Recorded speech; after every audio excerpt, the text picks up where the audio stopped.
ईरान-इजराइल युद्ध के बीच ओवीसी ने उठाई बड़ी मांग। ईरान में फंसे छात्रों को लेकर ओवीसी का बड़ा बयान। ओवीसी ने सरकार से कर दी सीधी अपील, क्या सरकार चलाएगी ऑपरेशन वापसी।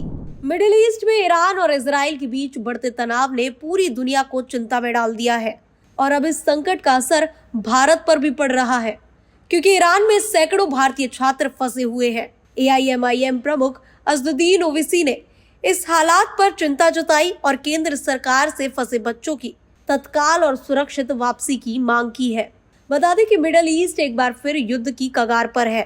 इजराइल और ईरान के बीच छिड़ा सीधा संघर्ष अब खतरनाक मोड़ पर पहुंच चुका है। मिसाइल हमलों और ड्रोन अटैक्स की खबरों ने आम नागरिकों की जान पर भी संकट खड़ा कर दिया है। ऐसे में वहां रह रहे भारतीय, खासकर छात्रों की सुरक्षा एक गंभीर मुद्दा बन चुकी है। इसी को लेकर AIMIM प्रमुख असदुद्दीन ओवैसी ने केंद्र सरकार से दखल देने की अपील की है। उन्होंने सोशल मीडिया पर पोस्ट करते हुए लिखा, ईरान में भारतीय छात्र बड़ी संख्या में फंसे हैं और उनकी सुरक्षा के लिए सरकार को तुरंत एक्शन लेना चाहिए और सभी छात्रों की सुरक्षित वापसी सुनिश्चित करनी चाहिए। ओवैसी का कहना है कि उनके पास छात्रों और उनके परिवारों से लगातार फोन कॉल्स और संदेश आ रहे हैं। लोग डरे हुए हैं और अपने बच्चों की सलामती के लिए परेशान हैं।